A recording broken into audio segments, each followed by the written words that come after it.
ریا شامل ہے. ریا بولتے ہیں لوگوں کو دکھانے کے لیے عمل.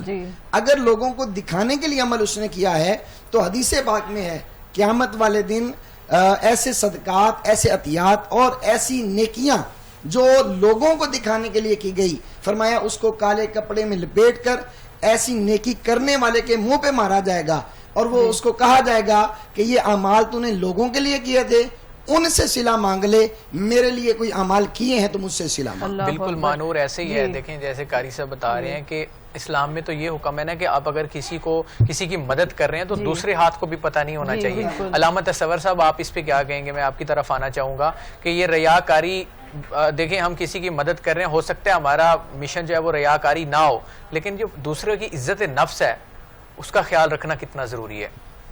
بسم اللہ الرحمن الرحیم. ماشاءاللہ قبلہ علامہ صاحب نے بہت اچھے انداز کے ساتھ جو ہے وہ اس سوال کا جواب ارشاد فرمایا ہے. ریاکاری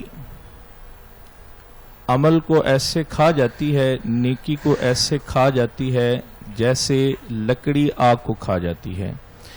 یہ بہت ہی نامناسب سی بات ہے، بلکہ میں آپ کو ہماری فقہ کی کتابوں کے اندر یہ ایک مسئلہ موجود ہے کہ اگر تم زکوٰۃ ادا کرنا چاہو کسی کو تو اس کو یہ بھی نہ بتاؤ کہ یہ پیسہ زکوٰۃ کا ہے، بلکہ اس کو جو ہے وہ خاموشی کے ساتھ دے دیا جائے.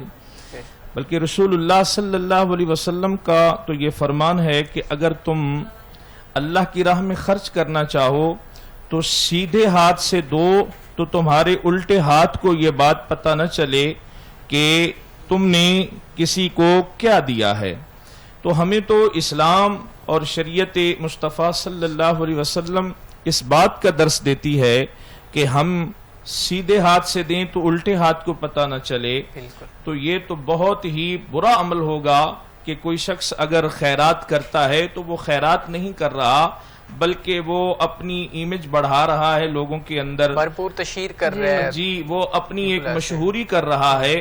تو وہ اس کو ہم یہ نہیں کہیں گے کہ وہ اللہ کی راہ میں خرچ کر رہا ہے، بلکہ وہ تو اپنا ہی جو ہے فیم لینا چاہ رہا ہے، نام و نمود جو ہے وہ پیدا کرنا چاہ رہا ہے. علامہ صاحب آپ نے بات کی کہ زکوٰۃ کے جو پیسے ہیں وہ بتا کر نہیں دینے چاہیے، لیکن آج کل چونکہ یہ میرا ایک ذاتی تجربہ بھی رہا اور لوگوں سے میں نے سنا کہ نہیں، رجحان یہ بڑھ چکا ہے کہ زکوٰۃ اگر کسی کو دینی ہے تو اس کو بتا کر دی جائے، یا فطرانہ کسی کو دینا ہے تو اس کو بتا کر دیا جائے کہ یہ فطرانے کی رقم ہے یا یہ زکوٰۃ کی رقم ہے. جی یہ ہم کسی کی سوچ یا کسی کی سمجھ پر یہ معاملہ منحصر نہیں ہے، بلکہ ہم تو رسول اللہ صلی اللہ علیہ وسلم کی شریعت اور قانون شریعت جو ہے ہم اس کو دیکھیں گے.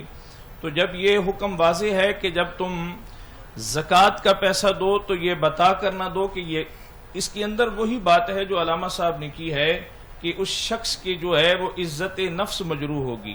تو جب عزت نفس مجروح کرنی ہے تو پھر اس صدقہ و خیرات دینے کا فائدہ نہیں ہے. اگلے کی عزت کو پامال کر کے تو اس کا صدقہ و خیرات کرنے کا فائدہ نہیں ہے. تو ایسی کوئی بھی جو ہے وہ شرعی حکم نہیں ہے کہ تم زکوٰۃ دو یا تم فطرانہ دو تو اس کو بتا کر دو کہ بھئی یہ صدقہ فطر ہے یا یہ زکوٰۃ ہے، بلکہ شرعی حکم یہی ہے کہ تم ایک ہاتھ سے دو، دینے والے کو یہ علم ہے کہ میں یہ کیا دے رہا ہوں. جی علامہ صاحب یہ بھی بتائیں کہ کیا زکوٰۃ جو ہے وہ صرف رمضان المبارک میں ہی ادا کی جا سکتی ہے یا کسی بھی ماہ میں ہم اس کو ادا کر سکتے ہیں؟ جی بہت پیارا سوال کیا آپ نے. زکوٰۃ کے لیے رمضان کے اندر ادا کرنا یہ شرط نہیں ہے. جب زکوٰۃ کا جو ہے وقت مدت پوری ہو جائے، زکوٰۃ کی جو شرائط ہیں ان کے اندر یہ بھی ایک مسئلہ موجود ہے کہ مال زکوٰۃ پر 1 سال کا گزر جانا یہ شرط ہے. تو جب وہ 1 سال مکمل ہو گیا تو اس مال پر جو ہے وہ زکوٰۃ لازم ہو جائے گی.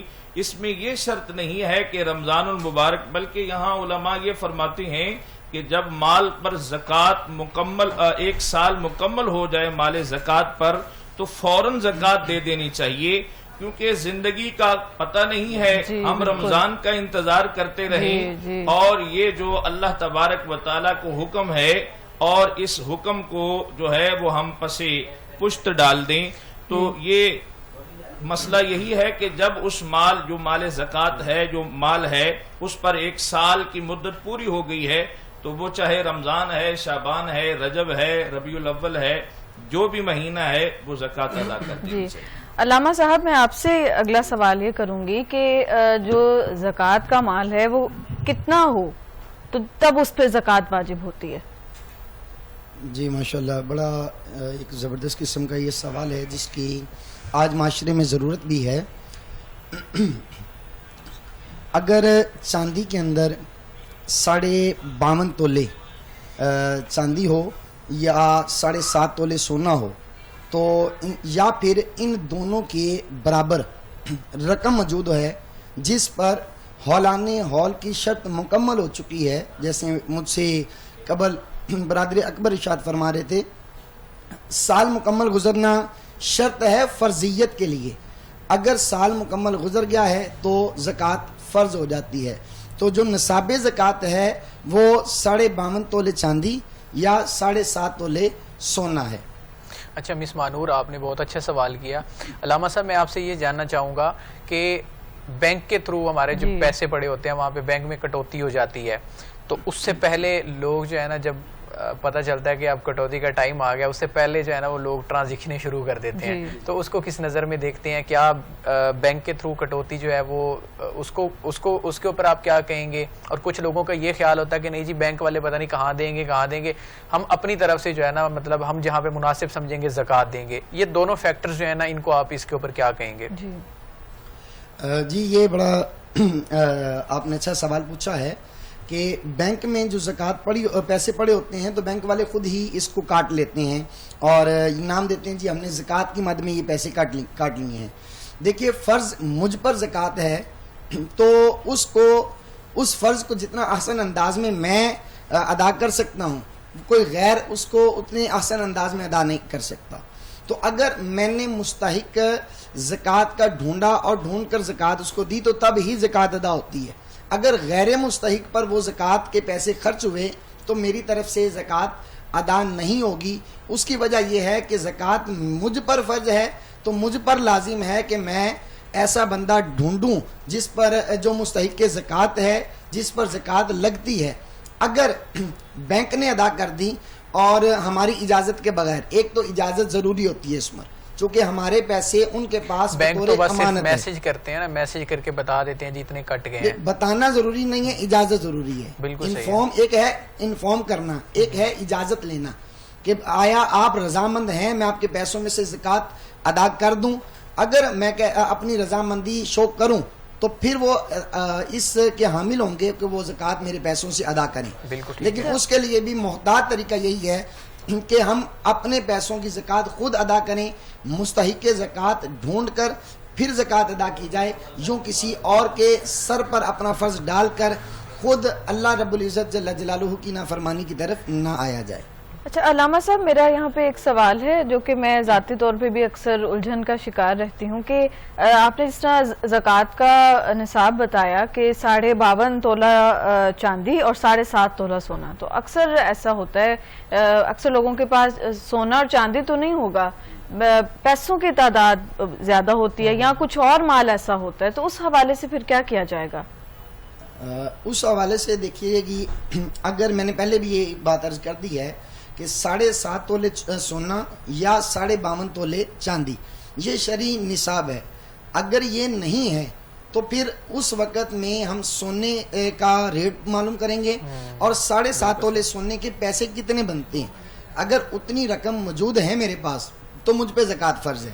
اگر سونے کی مقدار میں میرے پاس رقم موجود نہیں ہے جو نصاب سونے کا ہے تو پھر ہم دیکھیں گے چاندی کو.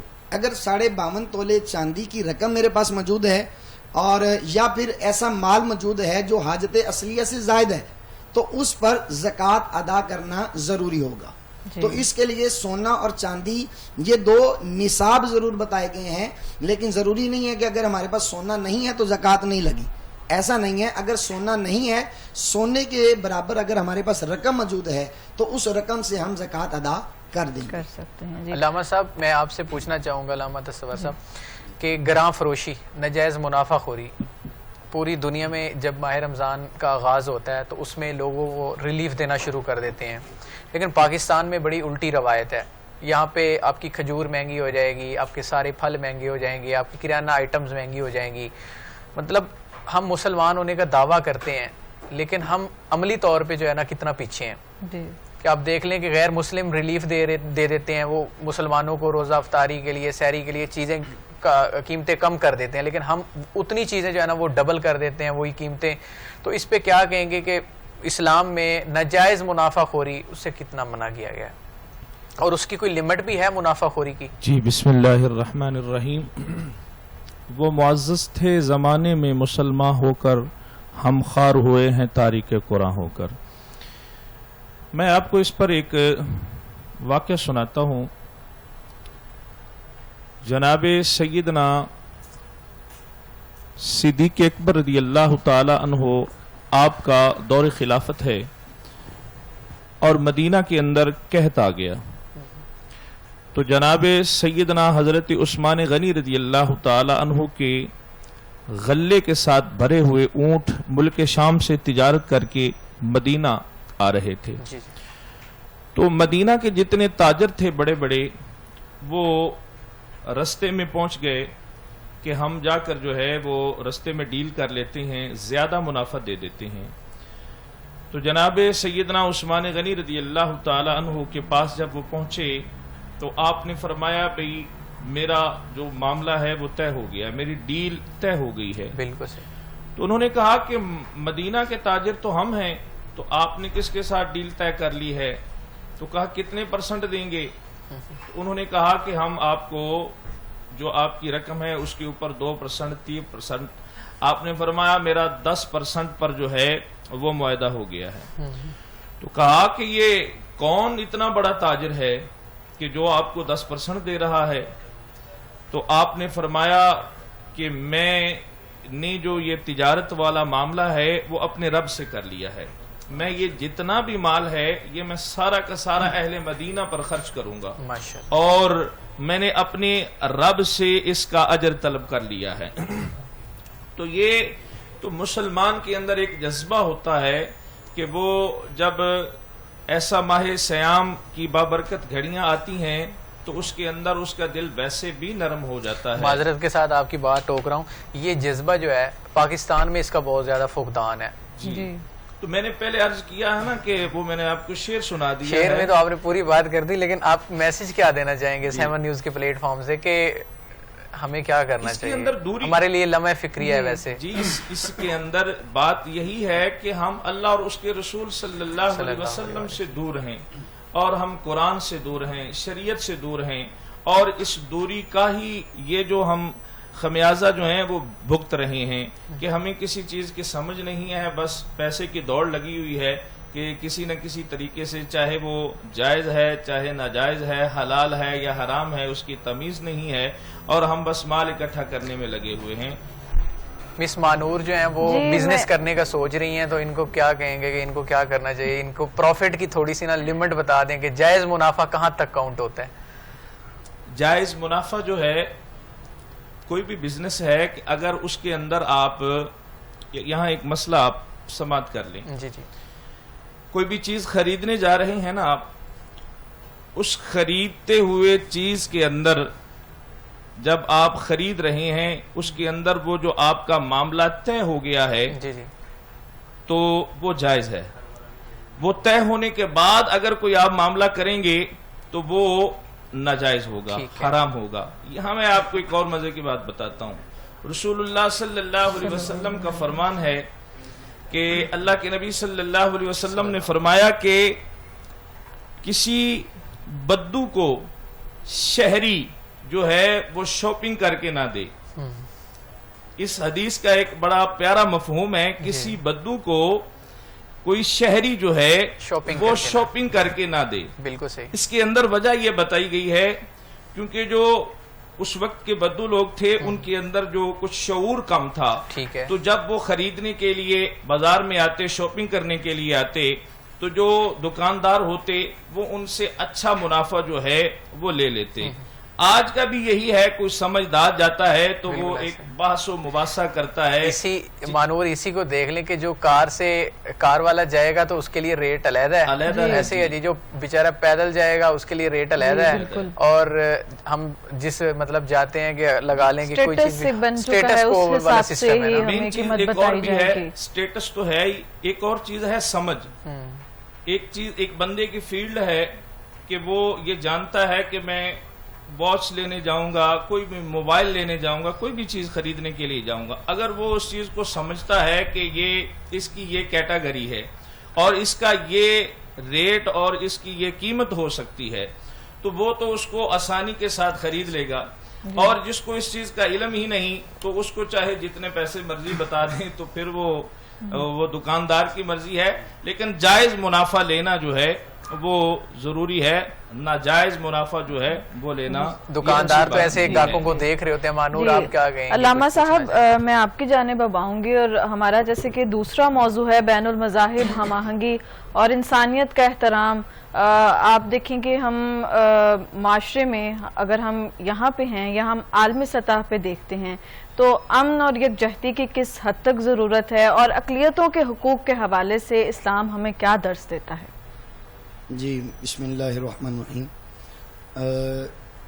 آج کا یہ جو موضوع ہے یہ بڑا خاص ہے، اس پر میں 2 سے 3 منٹ آپ لوگوں کے لازمی لینا چاہوں گا اور تاخیر کے لیے معذرت چاہوں گا. اسلام کا جو سورج ہے جب طلوع نہیں ہوا تھا اس سے قبل یہ رواج تھا کہ جو مذہبی منافرت ہے یہ عروج پر تھی، اور مذہب کی آڑ میں شدت پسندی، ظلم، زیادتی اس حد تک تھی کہ اگر کوئی بندہ کوئی مذہب قبول کر لیتا تو اسے کبھی کیلوں پر لٹایا جاتا، کبھی کوئلوں پر لٹایا جاتا، اور کبھی پتھر سینوں پر رکھ دیے جاتے تھے. تو یہ حال تھا جب، اور اسی حال کے اندر حضرت عمار بن یاسر رضی اللہ تعالی عنہ اور ان کی والدہ حضرت سمیہ رضی اللہ تعالی عنہا اور آپ کے والد حضرت یاسر رضی اللہ تعالی عنہ نے نبی مکرم صلی اللہ تعالی علیہ وسلم کی بارگاہ میں جب حاضر ہو کر کلمہ طیبہ قبول کیا، اسلام لے کر آئے، تو آپ پر اتنے ظلم ستم کے پہاڑ ڈھائے گئے کہ آپ اس دنیا سے پردہ کر گئی انسی ظلم کی آڑ میں آ کر. تو جب نبی مکرم صلی اللہ تعالی علیہ وآلہ وبارک وسلم نے آپ نے دین کی شمع کو جب پھیلایا، پھر لوگوں کو اپنی طرف بلایا اور پھر یہ بتایا کہ اسلام یہ منافرت کو ختم کرنے کے لیے آیا ہے، یہ شدت اور انتہا پسندی کو ختم کرنے کا نام اسلام ہے. اسلام آپس میں محبت پھیلانے کا حکم لے کر آیا ہے، اور اسلام نے آ کر آپس میں بھائی چارے کی جو ہوا ہے، جو فضا ہے، اس کو قائم فرمایا ہے.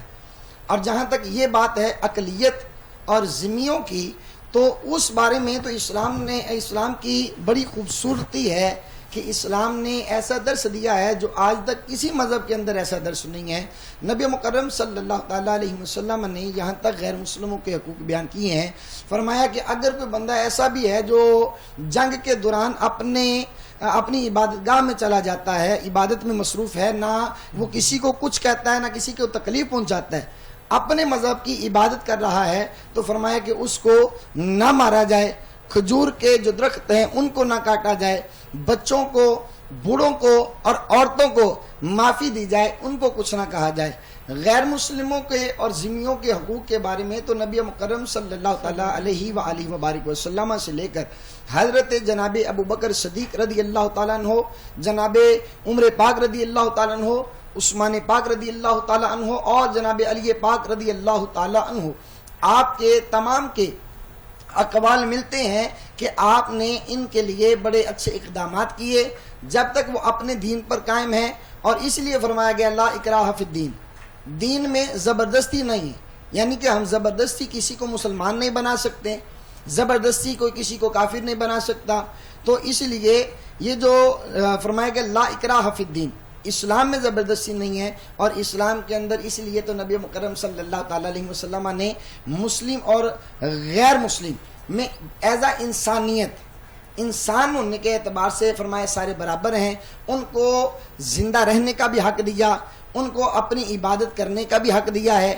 اور ان کے لیے غیر مسلموں کے لیے فرمایا گیا کہ وہ اپنی عبادت گاہ کے اندر جا کر اپنا جو لیڈر ہے نان مسلم وہ منتخب کرنے کا بھی حق انہی کو دیا گیا ہے. اس لیے اسلام کے اندر اکراہ نہیں ہے، اسلام کے اندر زبردستی نہیں ہے. لیکن جہاں تک یہ تعلق ہے وہاں تک یہ بھی ہے کہ اگر کوئی بندہ اسلام جب تک، اس لیے تو قرآن پاک فرقان حمید کے اندر بھی یہ بات کو واضح کیا گیا کہ تم کسی کے جھوٹے خداؤں کو جن کو وہ مانتے ہیں ان کو برا نہیں کہو، کیونکہ وہ لاشعوری میں آ کر پھر تمہارے سچے خداؤں کو برا کہیں گے.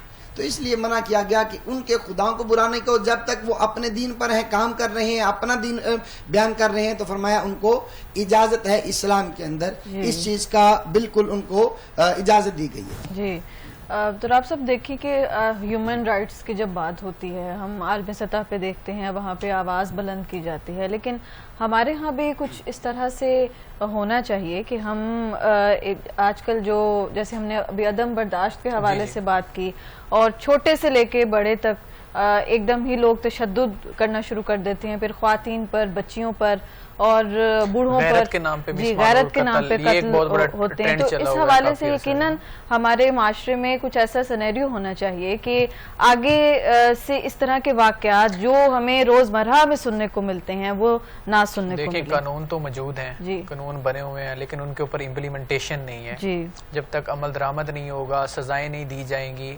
جیسے علامہ صاحب بتا رہے تھے کہ نظام انصاف یہ بہت معنی رکھتا ہے کسی بھی معاشرے میں ترقی کے لیے، یا اس کے جو مطلب رولز ہوتے ہیں اس کے اوپر امپلیمنٹیشن کے لیے. تو جب تک سزاؤں کو ہم جو ہے نا وہ یقینی نہیں بنائیں گے نا، تو تب تک ہم ان چیزوں کو روک نہیں سکتے. عدم برداشت معاشرتی طور پہ ہم سب کو اپنا اپنا کردار ادا کرنا ہوگا نا. اگر دیکھیں کہ کوئی بندہ غصے میں ہے تو آپ لوگوں کے اندر بھی اتنی برداشت ہونی چاہیے کہ آپ اس کے غصے کو سمجھیں، اس وقت آپ ٹھنڈے ہو کے رہیں تاکہ وہ غصے والا جو ہے خود ہی غصہ کرتے ہوئے نکل جائے. لیکن کیا ہوتا ہے کہ اگر آپ میرے سے غصے میں بات کر رہی ہیں، میں آپ کو اینٹ کا جواب پتھر سے دینا شروع کر دوں گا، پھر وہاں سے جو ہے نا اس کے نتائج بہت زیادہ جو ہے نا سنگین ہو جاتے ہیں، اور وہ ہم آج بھی بھگت رہے ہیں. دوسری ایک جو بات ہے ہمارے ہاں کے فرقہ واریت ہے، کہیں اور کہیں ذاتیں ہیں، کیا زمانے میں پنپنے کی یہی باتیں ہیں. میں علامہ تصور عباس صاحب کی جانب جاؤں گی اس حوالے سے کہ قرآن ہمیں درس دیتا ہے کہ مسلمان آپس میں بھائی بھائی ہیں،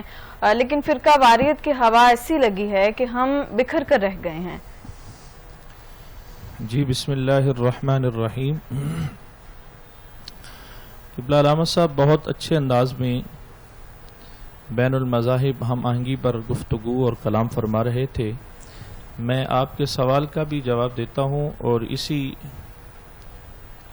موضوع کو آگے بڑھاتے ہوئے ہم اگر اس بات کو دیکھیں کہ رسول اللہ صلی اللہ علیہ وسلم کی ظاہری حیات اور آپ صلی اللہ علیہ وسلم کے معاملات کو، کہ جب اسلام کا پہلا معاہدہ ہوا ہے اہل مدینہ کے یہود کے ساتھ، تو اس کے اندر جو شرائط طے کی گئی ہیں، اس کے اندر جو معاملات طے کیے گئے ہیں، اگر ان پر نظر ڈالی جائے تو رسول اللہ صلی اللہ علیہ وسلم کی سیرت طیبہ اور ہمیں یہ ہر ایک مسئلے کا حل مل جائے گا. اسی طرح صلح حدیبیہ کے واقعات پر اگر ہم یہ نظر ڈالیں، دیکھیں کہ صلح حدیبیہ کے موقع پر رسول اللہ صلی اللہ علیہ وسلم نے اہل مکہ کے ساتھ جو ہے وہ جو معاہدہ کیا، اور اس کے اندر حضور صلی اللہ علیہ وسلم نے جو ان کے ساتھ معاملات طے کیے ہیں، ان کی نظر ڈالی، ان کے اندر ایک نظر دیکھا جائے تو ہمیں پتہ چلتا ہے کہ رسول اللہ صلی اللہ علیہ وسلم نے ہمیں ان فرقہ پرستیوں اور ان جو ہے وہ لڑائی جھگڑوں سے کس طرح محفوظ فرمایا ہے. تو یہ تو آقا دو عالم صلی اللہ علیہ وسلم کی سیرت طیبہ کے پہلو ہمارے سامنے موجود ہیں. تو آج کل اگر شدت پسندی یا فرقہ پسندی کے اندر ہم پڑھیں گے تو وہ مذہب کا قصور نہیں ہے، بلکہ وہ ہماری انتہا پسندی ہے، ہماری شدت پسندی ہے، اور ہمارا ہی اس کے اندر جو ہے وہ ایک فعل اور عمل ہے. اس کے اندر ہمیں نہ تو دین اسلام اس چیز کا درس دیتا ہے اور نہ ہی رسول اللہ صلی اللہ علیہ وسلم کی سیرت طیبہ ہمیں اس چیز کی طرف جو ہے وہ مائل کرتی ہے. جی بڑی بات کی ہے. جی علامہ صاحب، پھر طبقاتی تقسیم بھی ہے ہمارے ہاں، پھر عدم مساوات بھی ہے کہ جب ایک نچلا طبقہ ہے اور پھر ایک ہم اونچا طبقہ دیکھتے ہیں. جب اس طرح کی طبقاتی تقسیم ہوگی تو جو ہمارے معاشرے میں، کیونکہ عدم برداشت کے رویوں کے حوالے سے ہم بات کر رہے ہیں، تو اس حوالے سے کیا ہمارے حکمرانوں کو کیا درس آپ دیں گے، کیا پیغام دیں گے؟ ایک چھوٹا سا اور بھی سوال علامہ صاحب کہ جیسے انہوں نے طبقاتی مس مانور نے بات کی ہے، طبقاتی تفریق کی، اگر کہیں پہ کوئی چھوٹا بندہ، مطلب جس میں ماڑا بندہ کوئی مذہبی جو ہے نا وہ کوئی ایونٹ رکھ لیتا ہے، تو جو اس علاقے کے جو بڑے ہیں وہ اس چیز کو برداشت نہیں کر پاتے کہ ہاں جی یہ کیا ہوا ہے، تو وہاں پہ کمپٹیشن اور ایک مقابلہ بازی، ٹسر بازی کی ایک فضا قائم ہوتی ہے. اس کو کس نظر سے دیکھیں گے آپ؟ میں بہت اچھا سوال ہے، اس کا ایک حوالہ دے دیتا ہوں آپ کو. یہ آج کی بات نہیں ہے. اسلام تو ہمیں یکساں ہونے کا درس دیتا ہے. اسلام میں تو کوئی غریب ہے، کوئی امیر ہے، ایک ہی صف میں کھڑے ہو گئے محمود و ایاز، نہ کوئی بندہ رہا نہ بندہ نواز. اسلام تو ہمیں اس بات کا درس دیتا ہے. آپ ذرا تاریخ کا تھوڑا سا پس منظر دیکھیں تو یہی معاملہ اہل مکہ کے جو کفار تھے ان کے اندر موجود تھا. تو جب رسول اللہ صلی اللہ علیہ وسلم نے اعلان نبوت فرمایا اور اعلان نبوت کے بعد جناب سیدنا، جیسے علامہ صاحب گفتگو کر رہے تھے، حضرت سیدنا بلال رضی اللہ تعالی عنہ آپ جب ایمان لے کر آئے اور رسول اللہ صلی اللہ علیہ وسلم کے غلاموں میں شامل ہوئے، اور پھر وہ وقت آیا کہ جب مکہ فتح ہوا اور جناب سیدنا بلال رضی اللہ تعالی عنہ خانہ کعبہ کی چھت پر کھڑے ہوئے اور اذان دی، تو لوگ دیکھ رہے تھے کہ یہ وہی بلال ہے کہ جس نے جو غلام تھا اور جو دن رات جو ہے وہ بکریاں چراتا اور جو ہے وہ غلامی کی زندگی گزار رہا تھا. تو رسول اللہ صلی اللہ علیہ وسلم نے حضرت بلال کو خانہ کعبہ کی بلندی پر کھڑا کر کے یہ ثابت فرما دیا کہ جو دائرہ اسلام کے اندر داخل ہو جاتا ہے پھر اس کے اندر کسی قسم کی تفریق نہیں کی جاتی کہ یہ غلام ہے، یہ آقا ہے، یہ امیر ہے، یہ غریب ہے. اسلام ہمیں جو ہے وہ سب یکساں ہونے کا جو ہے وہ درس دیتا ہے. یکسانیت کے اوپر بہت اچھی بات کر رہے ہیں، برابری کا درس ہے. جو آج کل ہم نے اسٹیٹس بنائے ہوئے ہیں کہ ایک جو نچلا طبقہ ہے وہ ایک جگہ پہ رہے گا، جبکہ جو اونچا طبقہ ہے وہ ان کے لیے مخصوص سوسائٹیز ہیں. تو یہ ہمارے ہاں یہی وجہ ہے کہ ہم ایک ڈپریشن کا شکار ہیں لوگ اور ایک دوسرے سے لڑنے کو بھاگتے ہیں. مانور ہمیں اس کیٹیگری والے سسٹم سے نکلنا پڑے گا نا، جو ہم نے کیٹیگریز A + B + C، ٹھیک ہے نا، اس کیٹیگری کی تفریق سے نکلنا ہوگا. اسلام کے جو تعلیمات ہیں اس کے اوپر جب تک ہم عملی طور پر عمل پیرا نہیں ہوں گے تو میرے خیال سے ہم جو بھی کرتے رہیں پھر انہی الجھنوں میں ہم الجھتے رہیں گے. جی علامہ صاحب بہت شکریہ آپ کی تشریف آوری کا. آپ نے اتنا کچھ ہمیں اتنا اچھے طریقے سے بیان کیا اور بہت کچھ سیکھنے کو ہمیں یقیناً آپ سے ملا. ناظرین، ہمارے ساتھ اس وقت نعت رسول مقبول صلی اللہ علیہ وآلہ وسلم کے لیے موجود ہیں حافظ حسیب قادری. حافظ صاحب.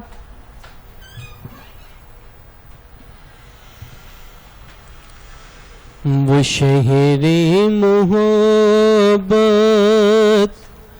جہاں مصطفیٰ ہے وہیں گھر بسانے کو جی چاہتا ہے. وہ شہر محبت جہاں مصطفیٰ ہے وہیں گھر بسانے کو جی چاہتا ہے. وہ سونے سے کنکر وہ چاندی سی مٹی نظر میں بسانے کو جی چاہتا ہے. جو پوچھا نبی نے کہ کچھ گر بچھوڑا تو صدیق اکبر کے ہونٹوں پہ آیا. جو پوچھا نبی نے کہ کچھ گر بچھوڑا تو صدیق اکبر کے ہونٹوں پہ آیا. وہاں مال و دولت کی کیا ہے حقیقت جہاں جان لٹانے کو جی چاہتا ہے. وہ شہر محبت جہاں مصطفیٰ ہے وہیں گھر بسانے کو جی چاہتا ہے. ستاروں سے یہ چاند کہتا ہے ہر دم تمہیں کیا بتائیں دو ٹکڑوں کا عالم. ستاروں سے یہ چاند کہتا ہے ہر دم تمہیں کیا بتائیں وہ ٹکڑوں کا عالم. اشارے میں آقا کہ اتنا مزہ تھا کہ پھر ٹوٹ جانے کو جی چاہتا ہے. وہ شہر محبت جہاں مصطفیٰ ہے وہیں گھر بنانے کو جی چاہتا ہے. وہ ننھا سا اصغر وہ ایڑی رگڑ کے یہی کہہ رہا ہے وہ خیمے میں رو کے اے بابا میں پانی کا پیاسا نہیں ہوں میرا سر کٹانے کو جی چاہتا ہے. وہ شہر محبت جہاں مصطفیٰ ہے وہیں گھر بنانے کو جی چاہتا ہے. وہ سونے سے کنکر وہ چاندی سی مٹی نظر میں بسانے کو جی چاہتا ہے. سبحان اللہ، جزاک اللہ. تراب صاحب، مجھے ایک کبھی حدیث یاد آ رہی تھی کہ مسلمان وہ ہے جس کے ہاتھ اور زبان سے دوسرے مسلمان محفوظ رہیں. تو جیسے کہ ہم نے پیچھے اتنی اس پہ تفصیلاً گفتگو سنی، تو ایک مسلمان ہونے کا، ناظرین، ایک مسلمان وہ ہے، آپ حدیث مبارکہ کو اگر ہم غور سے دیکھیں، جس کے ہاتھ اور زبان سے دوسرے مسلمان محفوظ رہیں. تو اگر ہم اس پہ پورا نہیں اترتے تو معاذ اللہ شاید ہم اس صف سے ہٹ جاتے ہیں. پھر مسلمان قول اور فعل بہت معنی رکھتا ہے نا. جی جی، آپ کا جو مطلب آپ کسی کو ایک لفظ بول رہے ہیں، جی لفظ کی ادائیگی سے پہلے یہ سوچ لیں کہ اگلے بندے کے اوپر وہ کتنا اثر انداز ہوگا. جی جی. تو اسلام میں ان چیزوں میں بالکل بڑی ممانعت بھی ہے، بہت سختی بھی ہے. اور لیکن مس مانور پھر وہی بات کہ ہم بہت پیچھے ہیں ان چیزوں میں، بالکل عمل درآمد میں بہت پیچھے ہیں. اچھا، تو اب تھوڑی سی بات کر لیتے ہیں عید کی شاپنگ کے حوالے سے. جی جی، عید کی شاپنگ وغیرہ کر لی آپ نے؟ جی، ابھی آپ پہلے پوچھ رہی تھی نا کہ شاپنگ اور کچھ رہتی بھی ہے. تو وہ جی. کب کرنی ہے؟ وہ بھی انشاءاللہ مکمل ہو جائے گی جلد. چلیں اس آپ پھر بھی بتائیے, آپ تو ہیں بھی, آپ سے بعد میں پوچھیں گے اور تفصیلاً پوچھیں قادری گے. صاحب کی طرف چلتے ہیں. حافظ محمد علی حیدر ہمارے ساتھ اس وقت موجود ہیں. حیدر, آپ نعت سنا دیجئے ہمیں.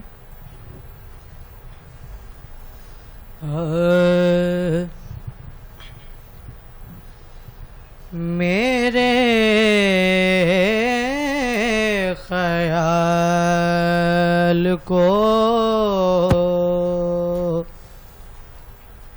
نسبت ہوئی مدینے سے,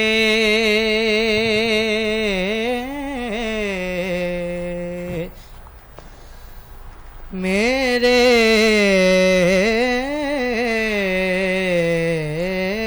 خیال کو نسبت ہوئی مدینے سبحان اللہ. میرے خیال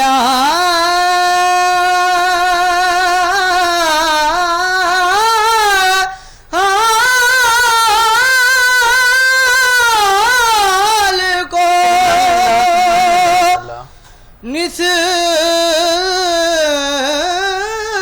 نسبت ہوئی مدینے سے, مہک گلاب کی سبحان اللہ.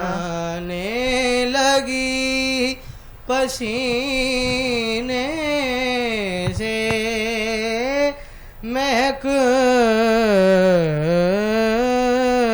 گلاب نبی کی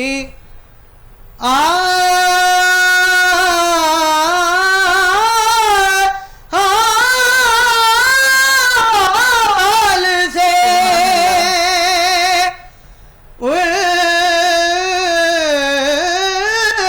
الفت نہیں تو مر جاؤ,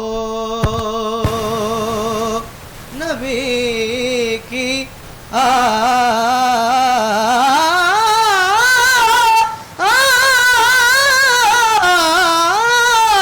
آل سے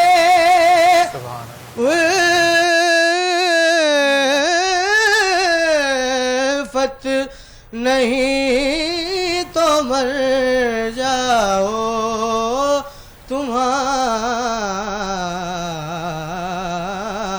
تمہارا مرنا ہی بہتر ہے ایسے جینے سے,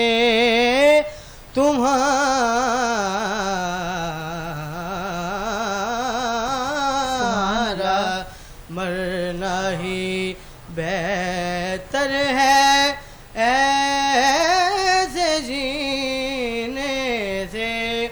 سنو وہ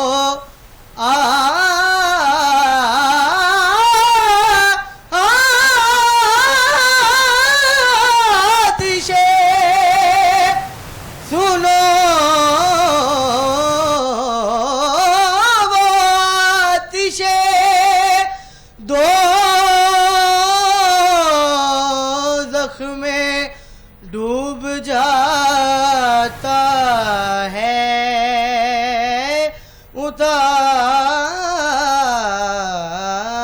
اتار دیں جسے آلے نبی سفینے سے, میرے خیال کو. سبحان اللہ, بہت ہی خوبصورت انداز. اور محمد علی حیدر, میں نے جب آپ کو پہلے سنا تھا, شاید ایک آڈیو بس میں نے آپ کی سنی تھی, لیکن آپ نے اتنا اچھا ادھر پیش کیا کلام, اور مجھے بتائیں گے آپ نے کس سے سیکھا؟ جی مائک لے لیجئے. جی گاڈ گفٹڈ ہے